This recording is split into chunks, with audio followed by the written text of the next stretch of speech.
தற்பொழுது நம்முடைய மூத்த பத்திரிகையாளர் பிரியன் அவர்கள் இணைந்திருக்கிறார். வணக்கம் திரு பிரியன். பாமக விதிகளின்படி 3 ஆண்டுகளுக்கு ஒருமுறை தேர்தலானது நடைபெறும். இந்த நிலையில் தற்பொழுது பாமகவின் பொதுக்குழுவில் அன்புமணி பதவிக்காலம் மேலும் 1 ஆண்டுக்கு நீட்டித்து தீர்மானமானது நிறைவேற்றப்பட்டிருக்கிறது. இது குறித்து உங்களுடைய கருத்துக்களை நீங்க பதிவு செய்யலாம்.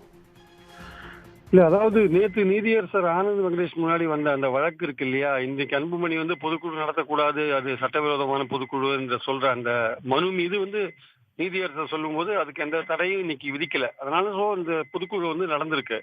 ஆனால் இந்த பொதுக்குழு நடந்தா கூட இந்த பொதுக்குழுல மொத்தம் எத்தனை உறுப்பினர்கள், அதுல எவ்வளவு பேர் கலந்துட்டாங்க, அந்த மாதிரி விஷயங்கள்லாம் இனிமேல் தான் வெளியில வரும். ஆனால் இப்ப போடப்பட்ட தீர்மானம் இருக்குல்ல, அன்புமணியுடைய பதவிக்காலம் கடந்த மே மாதம் 28ஆம் தேதியோடு முடிஞ்சு போச்சு.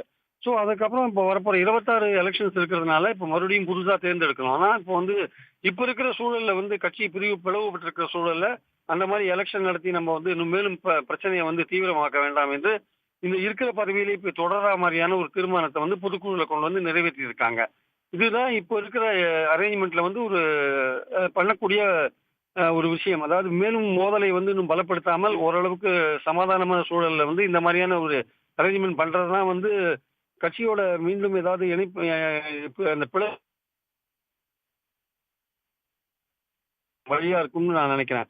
அதே சமயம் இந்த போராட்டம் இந்த இரு பிரிவுகளுக்கான இடையில டாக்டர் ராமதாஸ் அவர்களுக்கும் அன்புமணி அவர்களுக்குமான அந்த பிரிவு அல்லது பிளவு ஒன்றுபடுவதற்கான வாய்ப்பு இருக்கிறதா அப்படின்னா அதற்கான வாய்ப்புகள் சற்றே குறைவாகத்தான் காணப்படுகிறது. இப்போ நேற்று அந்த நீதியரசர் ஆனந்த் வெங்கடேஷ் என்ன சொல்லியிருக்காரு, இந்த மனு இது போன்ற விஷயங்களை நீங்க ஹைகோர்ட்ல சிவில் சைட்ல கொண்டு போங்க அப்படின்ற மாதிரி சொல்லியிருக்காரு. ஸோ அதுதான் சிறந்த வழிமுறையா இருக்கும்னு சொல்லியிருக்காரு. ஸோ அதனால இந்த பொதுக்குழு இன்னைக்கு நடந்த பொதுக்குழுவை டாக்டர் ராமதாஸ் அவர்கள் ஒப்புக்கொள்ள போவதில்லை. அது ஒரு சட்டவிரோதமான பொதுக்குழு என்றுதான் அவர் தன்னுடைய வாதத்தை வைத்துக் கொண்டிருப்பார்.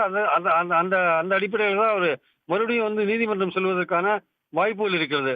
ஸோ இந்த மாதிரி எப்படி அதிமுக விஷயத்துல சுப்ரீம் கோர்ட் வரையும் பல விஷயங்கள் நடந்ததோ, கிட்டத்தட்ட அதே மாதிரியான ஒரு வாய்ப்புகள் இதுலையும் நம்ம இருக்கிறத பார்க்கிறோம். இந்த 2 பிரிவுகளும் ஒன்றுக்கொன்று நீதிமன்றத்தின் கதவுகளை தட்டி கொண்டிருக்கிற ஒரு காட்சிகளை தான் நம்ம இனிமே காணப்போகிறோம். ஆனால் இந்த காட்சிகள் கொஞ்சம் கூட பாமக தொண்டர்களுக்கு ஏற்புடைய ஒரு விஷயமா இல்ல.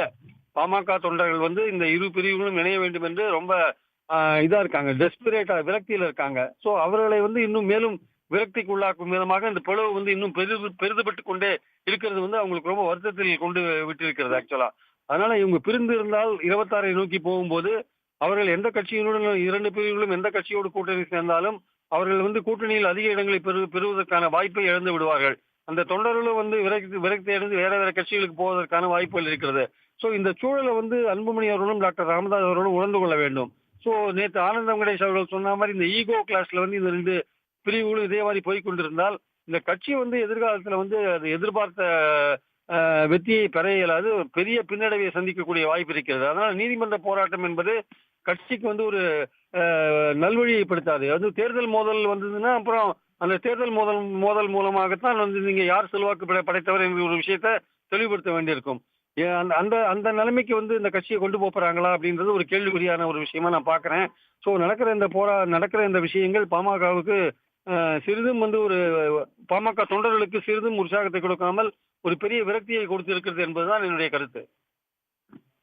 உங்களுடைய கருத்துக்களை பகிர்ந்தமைக்கு நன்றி திரு பிரியன். உடனுக்குடன் செய்திகளை தெரிந்து கொள்ள சன் நியூஸ் பெல் ஐகானை கிளிக் பண்ணுங்க.